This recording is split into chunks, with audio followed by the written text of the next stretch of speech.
Republican Senator Brent Hagenbuch of Denton, thank you so much. We appreciate it and welcome to Eye on Politics. Thanks for having me, Jack. What's your reaction to the fact that the Texas Senate, as early as tomorrow or perhaps later in the week, will be voting on the school choice taxpayer-funded education savings account bill once again? Yeah, I think it's a very positive thing. I think it looks like we're going to pass school choice finally after many years, I think, of effort of a lot of people.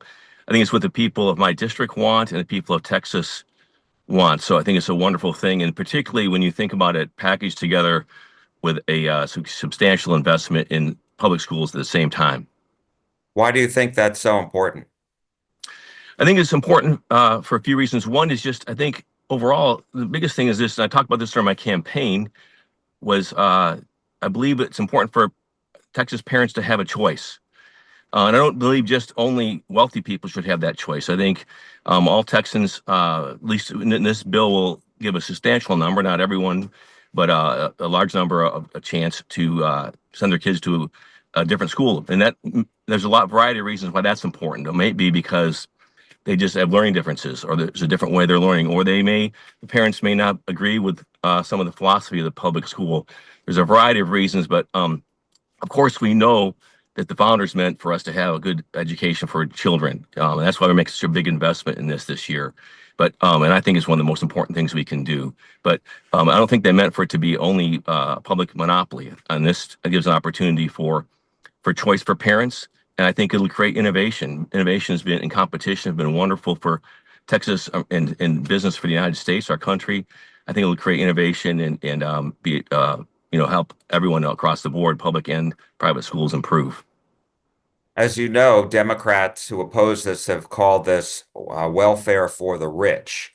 How important is, first, your reaction on that, and how important is it that the state make sure that once this is passed, that it really prioritize low-income students and disabled students? Yeah, well, for that very reason, the bill has 80% in terms of the Democrat response to Democrats on being for the wealthy.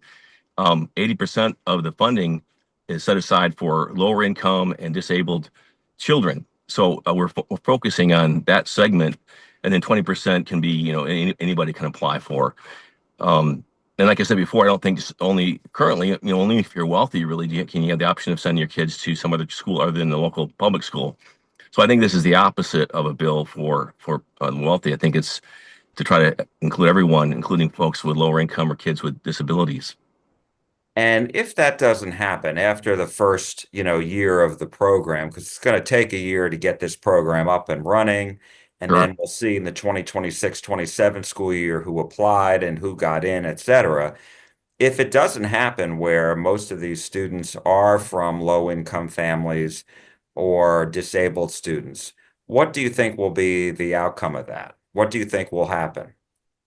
Well, I think there's a lot of things in new legislation you have to check and see. And I think the first off is very important that we're getting this launched. That's the big positive statement, I think, and coming out of this. If there's some adjustments that need to be made after we get started, that would not be unusual.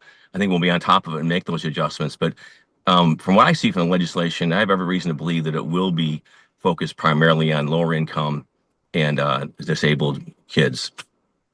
And my last question to you is, you were voted in part in the Republican primary last year because of your support for school choice.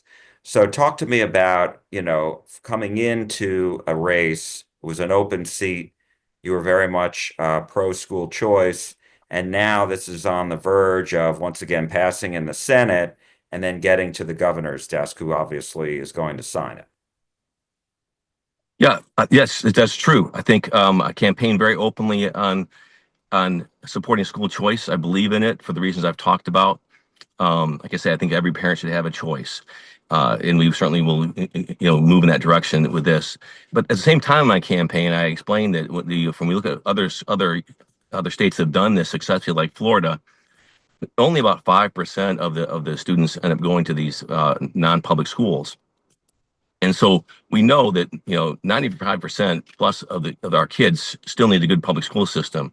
And as I talked about in my campaign, I don't think they're mutually exclusive. I think we can do both things, and we are in this legislation where we're funding school choice for the first time, but at the same time making a substantial investment in public schools, $8 billion, more than we ever have, I think, in the public schools. So I think we'll see. Just like I campaign when I was campaigning, I said I think we can do both, and I believe that's what we're going to be able to do. I think it's a positive thing overall. And I did want to follow up on that one point as far as public school funding. What do you say to Democrats who say that the state continues to underfund public education when compared to other states in the country? Well, uh, um, I think we're doing a good job of moving in that direction of fully funding public schools. I think there's something extremely important. This increase of $8 billion will move a long ways in that direction. I do think that was necessary. I think after the Biden years of pumping, basically pumping, printing money, that with the inflation we had, we do need to raise for school teachers, and we do need schools for more money for schools. And this SB 26, for example, which will reconcile with the House version, has funding in there for teachers' pay raises and for retention of teachers, for helping teachers get certified, for school safety, for I think a better than ever plan for learning disabled kids. So I believe if we can pass this, I believe we will, both the school choice and the investment in the public schools will have come a long way towards bringing our spending and investment in our kids up to where it needs to be.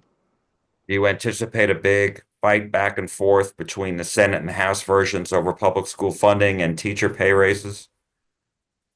I don't think so. I think there is always some work to reconcile things, and that's probably a good thing. That's the way the system's made, right? Elected officials from all over the state have to work together to find the best answer. But I think we'll be able to do that pretty readily, and I think everybody's committed to that. State Senator Brent Hagenbuch of Denton, thank you so much. We appreciate it. Thank you. Appreciate your time.